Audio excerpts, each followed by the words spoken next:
Hello, everybody, and welcome to my Friday Smackdown review. A lot of things to talk about on the show tonight. Stuff, I guess, going into Money in the Bank, and I guess the biggest thing out tonight, which we're going to talk a lot about that, because of how that segment was at the end of the show, but the 25th anniversary of Triple H, his career in the WWE for over the past 25 years. But before I actually do get into Smackdown and everything, there's actually something I want to talk about real quick. Something unrelated to wrestling, real quick, just for a couple minutes or two. Because, I know it's the 25th anniversary of Triple H and everything, but there's actually another 25th anniversary I actually want to just speak on real quick, just because it kind of means a lot to me, and I just wanted to say something about it, and everything. So it's a little unrelated to wrestling. You could skip this part if you want to, and get to the straight to the SmackDown review part of it. But I do want to speak on something real quick unrelated to wrestling. Cause listen, now I know y'all don't smoke weed, but it's Friday. You ain't got no job. You watching this SmackDown review, and you ain't got shit to do. Okay, so I'm gonna get you out today. Well, the thing I want to talk about real quick is the 25th anniversary of the movie Friday. Okay, I want to say something about it real quick because it's one of those movies that is still funny to this day, which it gets played on TV. God knows how many times. Like every other day, I turn the channel, the movie Friday is on from, I don't know, whatever channel, if you even got cable, from, I don't know, VH1 or Paramount Network, not the Spike TV network anymore, MTV, BT, or whatever channel the movie is played on. Or if you just tell a joke here or two about it, it's still funny to this day, okay? Like, it's one of those movies that are still fun to go back and watch, and you still have a good time watching the movie Friday. It's one of my favorite movies, so I was kind of like, oh, it's gotten 25 years now at this point. I'm like, damn, that's crazy. So yeah, Friday is one of those movies that, like I said, is still hilarious to this day to go back and watch. From, like I said, you just go through all the people in that movie. That is my favorite movie. I know it's been 3 of them, but the first one will always be the funniest to me, because you can go from all the characters, from the Craig, Smokey, Pops, Debo, Ezell, who else? It's a lot I could go off from. Well, I can't slip in Dana. Who else? There was a lot of characters. Stanley, yeah, he was always funny. The guy next door, fuck you, damn punk. That whole thing. But like I said, it's a lot of characters you can go off from the movie Friday, and take multiple quotes from them that people still use to this day, which it's just hilarious. I can go from quote for quote from this movie, because like every time I'm in the kitchen, you in the kitchen, in the goddamn refrigerator, all the chicken, the hog maws, collard green. I like pig feet. Like, know what I tell you to do before you went with bed last night? Tell me you got the trash. I fell asleep. Well, I put you asleep right now. I take a 2x4 and go upside your head. that's a call I do remember from the movie, though. I will say it's many I can go off on, but it is hilarious to this day. So I just kind of want to speak on it, just because it's gone on this long. I swear they had like a marathon on it the other day due to 420 day and everything. But like I said, Friday is still one of my favorite movies. And funny, I met Ice Cube years ago, back in the year 2008 at a Best Buy. Well, unfortunately it's closed now. It used to be around my house and everything. And I know he was there for I think it was his album at the time, Raw Footage, which I do still have that album, and it was signed and everything too. Back in '08. One thing I can always say, that Ice Cube does not age, okay?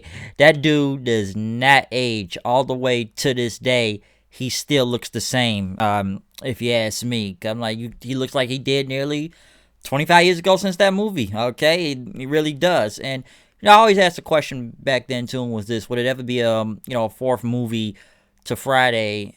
And I think I remember him saying, I think it was in the works or something, which I already spoke on it not that long ago, saying I think it was supposed to be a 4th one. It was always in the works, but it was something that kind of held it back and everything. And listen, I would like to see a 4th Friday movie, but the unfortunate passing of John Witherspoon months ago, I think it was back in October or November, if I remember. And I don't think it would be the same if they made a fourth one without him. So it's like what people say about the Boondocks and everything. Like, hey, they could reboot the season, but hey, it's not gonna be the same without Granddad, Pops, whatever you want to call them. It's many things you could call him, but it's not gonna be the same without him or anything. So yeah, rest in peace to John Witherspoon. Wish he would have made it to see the 25th anniversary of this movie, or anybody that was involved in that movie. But I don't rant a little, but Friday, it's still a great movie to this day. Like I said, I still got the DVD and everything, because the first time I ever saw the movie was back in, I think it was like either 7th or 8th grade, and I remember somebody bringing it in, and we all watched in class, and I always thought that movie was just, it was gold. It's just so much funny stuff you can take from that, okay? So, yeah, that's the first time I ever did watch the movie, though, and trust me, I still watch it from time to time when it comes on TV, or I just watch it because I'm bored or anything, just to get a good laugh out of it, and or I just kind of play around people and just, play, do some quotes and everything about it, too, okay? Ezel. He says, my neck, my back, my neck and my back. I'm going to sue you. I want $100 million. Get your ass up, man. It ain't even wet down there. Man, watch your cop $2, Smokey. So, yeah, I'm just joking around with that. But I just wanted to say something about the movie Friday, and that, it's cool that it's made it this long for the past 25 years. So, that is one of the anniversary I wanted to talk about, just because the movie means a lot to me. And like I said, it is still funny to this day. So, I'm going to move on into the Smackdown. So that's my little quick thoughts on the movie Friday, because it is another 25th anniversary going on around here today right now. So, yeah. You got knocked the fuck out, man! You win some, you lose some, but you live. You live to fight another day. But yes, moving on, though, we are going to go into the Smackdown review. Yes, what do we got from Smackdown tonight? This show's actually live. I know I probably got a little bit wrong on how the whole taping schedule works for WWE right now, but this show is live tonight for Smackdown. And who do we kick it off with? We kick it off with the New Day, 8-time tag team champions, which Kofi says y'all gotta give Big E a lot of respect and put your hands together and everything. He beat the odds last week. That's how he got us the tag titles back. But Big E said, listen, there's no one here. You can stop clapping. Not a soul is in this building. All right? But he said that, we got the curls wrapped around our waist. He said he was digging. I don't know what he was digging for last night, but Kofi stopped him. I'm sure Big E had some good pussy yesterday, possibly, if he said he was digging for something, okay? So I actually wanted to hear what he had to say, but Kofi stopped him.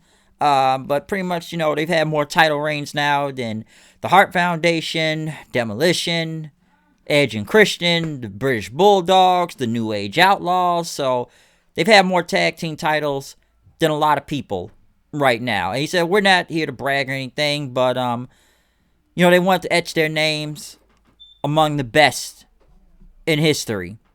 But, Big E pretty much started talking about Tom Brady, going, I guess he's going to Hall of Fame soon, but he said that he's going to be in Tampa Bay. It's lit right now, and he kind of pissed off Kofi because they said Kofi is a Patriots fan, and Big E's, I'm sorry, okay? We know you don't like Brady and, I guess Tom Brady in Tampa Bay, so I guess Kofi's a Patriots fan and everything. But as they continued to talk, the Lucha House Party came out and says, hey, y'all got 8 tag team titles, huh? That's lit, but now we want to be the first team to challenge y'all for those tag team titles. But next thing you know, Miz and Morrison walk out then, pretty much saying that we did not lose the tag team titles, but, Miz said he was beating a triple threat match for the tag team titles. And that their defenses, every time they defended the titles, it's been some screw job of how they had to defend them in the Elimination Chamber, and that the New Day had a cheap win. And Miz said that, him and Morrison have elevated the division, and that New Day makes them look like jokes. Next thing you know, Grand Metalik pretty much start talking about them in Spanish. Miz pretty much wanted to know what Grand Metalik say. He told Morrison because, Morrison's wrestled in Mexico before, AAA, if you know about that. And he says, what'd he say? And Morrison pretty much says, listen, he say he likes you, he respects you, and you're a great American. But Biggie and Kofi said, no, he didn't say that. As Miz says, what did he say? Next thing you know, the Forgotten Sons came out and introduced themselves, talking about they served their country, but they've been treated like trash since they got home, and that they're going to dominate the tag team division, and they will be forgotten no more. Miz started talking until Jackson Riker Gunner cut him off, and he says, poser, shut up. While you played a Marine in films, you're standing in front of a real one, he said. And yeah, I'm going to get to the Forgotten Sons in a second, but, they pretty much wanted to say that we can strike anywhere, anytime, and you won't see it coming. They pretty much attacked the New Day in the Lucha House Party, and they ended up pretty much taking out the New Day and powerbombing Kofi on the Big E. I will say this about the Forgotten Sons. I don't really give a shit about them in general, but that was not a bad promo by them, even by Gunner. I was actually a little bit interested when he said that, because that is actually true. Gunner is a real Marine, and Miz has played a fake one in these horrible, god-awful, straight-to-DVD Marine movies he keeps making. So, he's not lying about that. What is the term? Some would say stolen valor. I think that's what that's called. So I'm almost surprised he didn't say that to Miz. But yeah, Gunner is a real Marine. I don't know if they all are, but I know Gunner is out of that entire group. He's the only person that I'm interested in out of all this.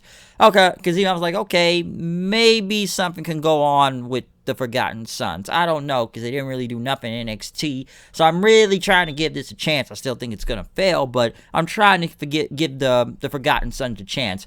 The Lucha House Party, I don't even know what the Forgotten Sons or the Lucha House Party have done to do anything to try to earn some type of tag title shot, but apparently they're trying to get in this somehow. But throughout tonight, they played multiple Triple H highlight videos from his debut when he was Hunter Hearst Helmsley, the Blue Blood in 1995, to DX invading WCW, and him tearing his quad in 2001 and returning in the Garden in 2002, which some say had the biggest pop of his career at that point in time. But next thing you know was a Money in the Bank qualifying match between Drew Gulak and Baron Corbin. Daniel Bryan was with Gulak out there. It was an okay match, I'll say that. Not bad. Gulak and Corbin had a pretty good match. Some say, well, Gulak may have led that whole thing out there. But throughout the match, Nakamura and Cesaro ended up taking Daniel Bryan and throwing him into the somewhere in one of the support beams. I guess I shouldn't say the audience or anything, the crowd, but they threw him into some support beam. Gulak tried to get involved, but Corbin got him with the end of days to pretty much get the win. Next thing you know, Corbin and Cesaro and Nakamura still attack Gulak, holding him up, and Corbin hit him with his scepter, so Corbin is going to Money in the Bank. It was not a bad match, though, I will say, between Corbin and Gulak. I'd rather have had Gulak go over, but obviously they want to keep pushing Corbin for God knows whatever reason. Since they hadn't beat the crap out of Elias last week, now they had him beat up Gulak out there, so I'd rather have had Gulak go over on this one, but it wasn't actually that bad of a match. They had a history video between Strowman and Wyatt, and the Wyatt family didn't show any of Harper and Rowan during that time, just Strowman and stuff. They also talked about how Gronk, I guess this is how this is going to work, that he is going back to football, of course, for Tampa Bay, but he still is the 24/7 champion, and he will defend it anytime. So whenever the NFL comes back in the commission, whenever that is, will he play the game, and somehow, some way, someone from the WWE will come in and pin him during the game, or will Tom Brady become the 24/7 champion? Okay, number one, thank God he will not be around here in WWE mostly, but I guess they'll get that belt off him. They'll probably give it back to Truth, or they'll roll him up, because I think it says in the contract he can't have any physical type of thing going on. They don't want to risk him getting hurt if he's going back to football, since he's out of retirement now, but some say Gronk may have basically just finessed the WWE out of money, and now that since a bigger, high and paid bidder has came upon him back to football, he's going to take the highest bid. But on the good news, we do not have to see this dancing idiot back in WWE anymore, okay? Like, hey, for what he's done over in football, that's great. Patriots, done a lot, but seeing his little time in WWE from a dancing idiot, that's his real persona, being the frat party boy lifestyle with Mojo Rawley, which I don't know what's going to happen to Mojo now, because his biggest goal in this company was to get him to the company. But now he is out of the company. But there's probably people I already know that are happy he will not be along with WWE any longer. So I'm sure a lot of wrestling fans will now say they can sleep better at night knowing that Gronk will not be on their TV dancing and doing God knows what on there. Could it have gone somewhere with him in the ring? I have no idea. But after seeing him the first time on TV as wrestling, yeah, I don't think I want to see that again. I'm kind of good. It wasn't even entertaining. It just looked fucking dumb. But yeah, Gronk is gone. Next, Sheamus, he beat Daniel Vidot, which they said was a rugby player, kind of a big guy for enhancement talent, but Sheamus beat him, hit him with the bro kick for the win after that. So yeah, he pretty much beat this jobber. Next thing you know, they played the Jeff Hardy video package of Jeff Hardy's downfall, and then returning back to WWE, back for WrestleMania 33 with the Hardy Boys. It looked like they tried to edit Matt out as much as possible, since, you know, this is all from their 24 thing they've had with the Hardys of like a year or two ago. I've seen that. That's basically all the clips they took from there. But I guess I'll have part 4 next week, to come back and everything, or whenever Jeff Hardy's gonna wrestle on the show. But as Miz and Morrison came out, then Sheamus did pretty much show up behind Michael Cole, took his headset and threw it somewhere, and he stared at him before he left. So I'm sure we're going to get this Jeff Hardy and Sheamus feud soon enough. But next was Miz and Morrison versus the Lucha House Party. It was an okay match. I will say that. It was alright. But I don't know what to take from this. I know they got the surprise win over Miz, but can you really take the Lucha House Party as a threat, to be honest? I don't know what type of credit they gotta have, but yeah, they beat the former champions, but it's not like the Lucha House Party really ever win a match in general most of the time. They weren't bad out here, not a bad match. It's just kind of hard to care about the Lucha House Party knowing they don't never win anything, so how should they really be in contendership for the titles right now? I don't know, but it was an okay match. Next, Sasha Banks versus Lacey Evans, and whoever goes into Money in the Bank. Sasha came out with like a fan, or it's like a cardboard cutout fan of Lacey Evans' kid, you know, used as a fan and everything. But you know, as this match went on, of course, we have to see more of the dissension between Bayley and Sasha, because Sasha pretty much got hit with the woman's right, but Bayley was able to put her foot on the rope, saying ring awareness. Then I guess that was pretty funny. But Lacey Evans ended up grabbing Bayley. Sasha pretty much rolled up Lacey Evans then after that, but the referee was still distracted by Bayley most of the time. Sasha got pissed, pretty much telling her to stay out of her business and everything. As soon as Sasha turned around, no, she got hit with a woman's right, and Lacey Evans goes on to Money in the Bank. I'm sure a lot of people on the internet are mostly pissed about this, knowing Sasha lost. And trust me, I can name names I know, but they know who they are, and I'm sure they're probably very pissed at that decision right now. But they are still telling the story of the dissension between Bayley and Sasha, so I know what's going on here. Would I have had Lacey Evans even get pinned by Sasha? Not really, but they have the Sasha and, you know, Bayley feud kind of going on. But as they were walking away, Tamina's music hit, and Tamina ended up super kicking Bayley to the ground as Sasha looked on. So yes, Lacey Evans goes on into Money in the Bank, and like I said before, the dissension of Bayley and Sasha continues. What happened with Tamina, I have no idea, okay? But pretty much then, right after that, they announced more qualifying match for Money in the Bank, which they went to Carmella and Dana Brooke then, talking about the women's tag titles, because, you know, Dana Brooke won her match last week. So Carmella says she's going to win her Money in the Bank match next week. But the tag titles were on the line. I guess it was an open challenge between Alexa Bliss and Nikki Cross versus Carmella and Dana Brooke. I gave literally 2 shits about this match, and it was like a commercial, and I'm gonna be honest, I was barely paying attention. The only thing I remember was the finish, where they did this 3D or something, or I don't know, Nikki Cross lifted up Carmella, and it looked like Bliss hit a DDT or something in midair. So yeah, they still retain the tag titles, but I don't really care honestly, I just don't care about the tag belts. Just kill the belts at this point. But come on, the Sasha and Lacey Evans match was better than this. I don't know what type of match they were putting on here, but this is one of those matches that just kind of was just there to be there, if you ask me. But next was the 25th anniversary time of Triple H. Triple H made his entrance, the 2-5 and everything. 25 years of him. One thing I thought was kind of funny, of course, he was going to come out and do his whole spit the water thing and whatnot, but for some reason, some crew member took the water from him, and he was kind of pissed when they took it from. I guess they didn't want him messing up his, his suit coat and everything or whatnot. I guess his little suit he had on right there, but Triple H. Before he could talk, there's many things you could say about this guy. King and King, Cerebral Assassin, The Game, guy that buries a lot of people, NXT God, Nose Man, I'm sure you know where I got that from. Multiple time champion, 14-time champion.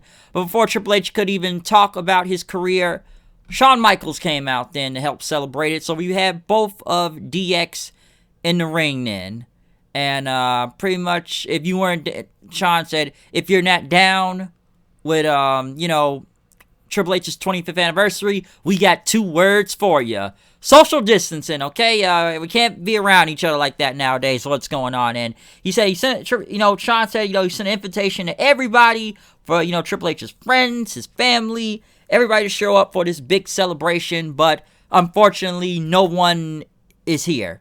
So we just got DX in the ring. No one else is here to help celebrate this 25th anniversary thing. But Triple H says, hey, listen, Cole and Graves are right here. They weighed, but Shawn says, listen, they're required to be here, okay? They're here for the show. But Shawn talked about Triple H's career and everything. And then let's talk about my 25th anniversary, and you were there for mine, which obviously didn't happen. And let's talk about my favorite moments and stuff. And Triple H tried to talk about it, like, yeah, man, we had your 25th anniversary.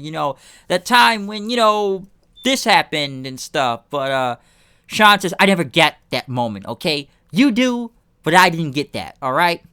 But Triple H, said, listen, heads are going to roll at the office when we find out why that didn't happen. Shawn didn't get his own 25th anniversary. But Shawn pretty much went to talk about DX. One of the most successful groups in this company's history. They've made a lot of money off of DX, and that everything they touched turned gold. But there's some things that didn't. Next thing they showed a whole bunch of bloopers of, various DX moments from the presidential thing they did, and the whole invading WCW, and multiple clips throughout the years with DX just doing bloopers and stuff. But next they went back to Shawn as he talked about, Triple H's accomplishments from 14-time champion, multiple WrestleMania moments, several accomplishments in this company's history. But then, let's talk about what you've done at WrestleMania. Basically, they showed all of Triple H's losses, losses at WrestleMania. And Triple H has a lot of losses at WrestleMania, about 14 of them, which really matches his title reign right now. But he has lost to who? Undertaker 3 times. I guess Kurt Angle and Ronda Rousey. Seth Rollins. John Cena. Batista. We can't say Chris Benoit. I know they played WrestleMania 20, but, he counts also. Austin. Did he ever face Austin at WrestleMania for the title main event or anything? No. Randy Orton, no. He lost to him WrestleMania 24. Wow, it's a lot. Yeah, Triple H does not have a good track record when it comes to WrestleMania. Ultimate Warrior, Kane. Is The Rock on that list? I don't know if he's on that list. I don't think he faced him one-on-one at WrestleMania. But wow. I've already said Batista. Roman Reigns. That's another loss. Yeah, man, he's got a lot of losses at WrestleMania. I almost thought that was a burial in a way when they played that video clip of him taking all those L's. That's the ones I could think off at the top of my head. But yeah, Triple H has a lot of losses at WrestleMania. Okay, but yeah, man, a lot of them Undertaker though. A lot of them Undertaker. No, they didn't show Benoit, but, he counts, like I said, he counts also. But, like I said, Cena, Batista, Kane. You already know who I said the multiple people he's lost to. But, Shawn said, let's talk about your losses at WrestleMania. But Shawn said, listen, this is about me. This is about you, okay? Maybe you weren't that good and everything. And Triple H pretty much says, he wanted to thank the many people he's been in the ring with. From Austin, The Rock, Mick Foley, Undertaker, Shawn himself. Help, people that have helped him along in his career. But Shawn said, yes, all those people were responsible for making you a success. Which has been the story for years, that Triple H was never a big draw on his own. Which, I know they said Triple H is still a draw, which is true to an extent. But, the only reason why he got over was the people he worked with. He was never a draw on his own. He worked with the people that made money. And those are the people that made money because they were bigger stars than him. Once again, I felt like that was a shoot right there. But, everything, you had a lot of success until you met her. Stephanie No Fun and everything, man. You got lame once you got with her. You stopped doing everything with us. You got really lame. Next thing you know, Triple H got a phone call from Stephanie, which, congratulating him on his 25th anniversary. But she said, Shawn mocking you in the ring. You tell that no good, lazy-eyed something. And he hung up then. And next thing you know, Ric Flair called because, Evolution. He wishes he could be there, but he congratulated Triple H and everything. So it's great that you've had 25 years in this business. And it's, listen, don't let Shawn super kick you at the end of this segment, okay? Because he may just do that. And then the phone rang again, and I don't know, they went to commercial then after that, which this segment's just going all over the place. The Road Dogg was on there then. I said, listen, man, Flair cries all the time. I thought it was Shawn crying for a second, but Triple H said, listen, dude, we're back live, okay? But then, listen, we gotta wrap things up soon. But, hey, man, we can go as long as we want, man. I talked to the executives at Fox and everything, talk to Vince and stuff, but, and stuff, but, we can keep the show going as long as possible. But Shawn said, that was good, because we don't have to go to Katie Vick yet, all right? But next thing you know, Vince McMahon comes out. I guess he's got to be here to help celebrate Triple H's 25th anniversary. It's his son-in-law, and he called him Paul several times, which I don't think he really cared. But, Vince had a couple words that this night couldn't end without, some remarks from him.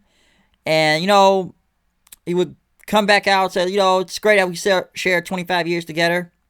Shawn said, this is between a father-son in-law type of thing, so I'm going to give you guys the floor. But Vince pretty much said that, this performance is bad tonight. It's one of the most boring segments in this company's history that, your family would be sitting right there. You had fans probably going, boring, boring. This is almost as boring as the Godly Gooker. That's when Undertaker debuted, he said. And then next thing you know, Vince starts making fun of him over the Katie Vick segment. I'm sure people don't want to remember that. But, you were in that funeral home naked in a casket, which I'm sure that was Vince's idea, if I remember. Or maybe it was both of his and Triple H's idea. But Vince basically came out and buried Triple H for that segment and mocked him for it. And I don't think that's a segment people really want to remember, the Katie Vick segment of how horrible that was. And talk about the Bayley This Is Your Life segment, which basically nearly killed Bayley's career. And, Vince said, that wasn't all Bayley's fault, okay? But, be serious here. He said he loved him and everything. And, you and Shawn, just kind of stared at him for a second. But, your performance tonight was bad. It sucked. It was rotten, okay? It was bad. This whole segment was bad, basically, okay? Vince basically came out and buried DX for what happened here. So, you guys need to wrap it up, Padre, he said. So, Vince basically did his duck walk off the stage. He says, good night, everybody. Good night, Padre. So, Vince left, and the lights start going out. And Triple H said, did he just kick us out? So, Vince basically shut down the show at the end. So, the lights went out, cricket sound were made, and the last thing you could hear as the screen went black, Shawn said, story of your career, buddy. Story of your career. So, that was the ending to Triple H's 25th anniversary segment. This almost felt like a roast or he was getting buried out there or something, okay? I don't know what to take from all this. In a way, I laughed at this segment a couple times because I thought it was funny, but then again, a lot of this was an inside job shoot at the time, somewhat roasting and burying Triple H for some of the stuff he's done in his career. From multiple losses at WrestleMania to, I guess not giving Shawn his 25-year thing, or they took the water from him, or Vince coming out burying him, over the Katie Vick segment, and talk about everything him and Shawn did out here sucked tonight, and it was boring, and it was just bad, and basically Vince shut him down and buried them and stuff. So, I thought some of it was funny. I knew some of the inside jokes. I don't know if everybody knew the inside jokes of what everybody was talking about, because half of this was a shoot.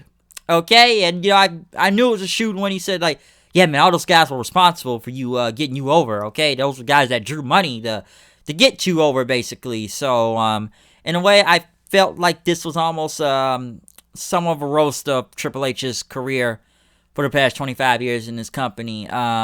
Listen, it would have looked. I'm sure the whole thing is gonna say, people are gonna say, it would have looked cool if it was in front of a crowd, and maybe, if we brought all the DX members out.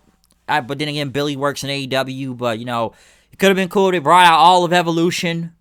It would have been cool if they brought out all the DX. Multiple Triple H's opponents from Austin, The Rock, Flair, Batista, Undertaker. Triple H's greatest opponents, basically, are everything he has done in this company for years and being the god of NXT right now to what he's done with that whole thing. So, it would have been kind of cool if they just had a lot of people come out to help, celebrate Triple H's career and everything. But you gotta take what you can get from this. I will say this though about his 25th anniversary. Listen, I'm not the biggest Triple H fan and everything, and trust me, I've got to bury the guy a lot myself throughout a number of years for multiple reasons, from burying people. Trust me, I don't need to go back to the Golden Shovel era, or which he's still kind of somewhat bury some people made to this day, but I don't need to go all the way back to 03, especially when the guy had the World Championship for God knows how long. But listen, hey, but thank God they didn't bring Bret Hart, because if Bret Hart was out there tonight, he would have buried Triple H all over this place, okay? But listen, there's a lot of great moments you could take from Triple H. One thing I thought was funny, they took that clip that was off the air on Raw, when, Orton puts his foot up and he sells that whole thing when he's looking up in the air like this for almost 5 minutes. I know it wasn't on TV, but he just oversold the hell out of that kick and just stood just like this for almost several minutes at the time when, it was like a Raw back in, like, I don't know, maybe it was like 03, 04 at the time they were doing that. But I remember that going on when they played that clip. But like I said, it's a lot to say about Triple H's career, accomplishments. I would say some of the biggest things he's probably had, winning the world title.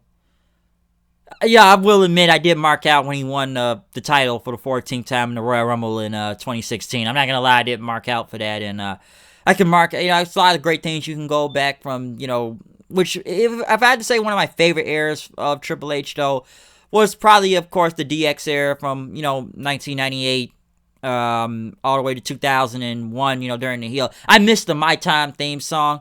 That was always a great song to come out to before he just had, his current one all the time. The game and everything, his current theme song from Motorhead. But I always liked My Time, but like I said, my favorite probably incarnation of him was maybe, 1998 to 01 Triple H before they did Evolution Triple H. I liked heel DX at the time. That was one of my favorite parts of him during his career, but I'm not going to go into every title he has had for almost 14 times. I'm surprised they didn't have him go over Flair's record at this point to go over 16 times, but hey, knowing this company, Triple H will probably be the champion again in some time. I don't know why I'm saying that, but knowing this company, it possibly will happen, okay? But like I said, it's a lot you could say about this segment, but it was all over the place. I laughed a couple times just to come to some of the jokes, but I imagine this to be different. But hey, we can only let so many people in the building right now, so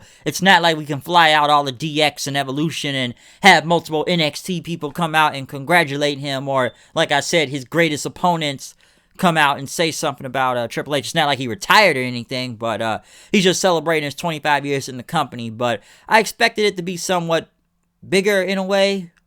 But hey, having Shawn and Vince and, multiple people call him, congratulating him was kind of funny, but at the same time, kind of semi-burying him out there and, inside jokes or whatnot. But hey, good. 25 years for him.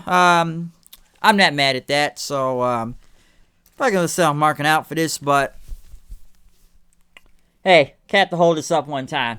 Gotta celebrate with the green, if you ask me. So, yeah, congratulations to Triple H on the 25th anniversary of his career and everything. So, there's a lot you could say from his greatest moments and stuff. Like I said, I named a couple of them, and I'm sure there's many more you can name at home also of what he's done in his career. So, very interesting segment before we ended the going off the air, but kind of fading out the black and Vince shutting down the show was kind of odd at the same time. But hey, that's SmackDown for you. That's what I can say about tonight. So I'm done with this review. Comment, subscribe. Tell me what you think about SmackDown and Triple H's 25th anniversary tonight. And what is your favorite moments of, I guess, his career? Or, what did you even think about SmackDown tonight in general? Or if you liked anything out of this show tonight, okay? But, other than that, like I said before, comment, subscribe, follow me on Twitter at Hooded Knight 890, because around here, between Normandy and Western, we call this here a little bit of twin, why I had to hit you one more Friday joke before I roll up out of here, okay? So like I said, other than that, I'm out here. See you guys later. Fuck Michael Avenatti for several reasons. You can look that up for yourself if you want to know why. But like I said, I'm out. See you guys later. Peace out. And we'll see you for the next review for whenever. So, yeah, I'm out here. I'll see you guys later. Peace out. I'm going to play some Call of Duty. Goodbye.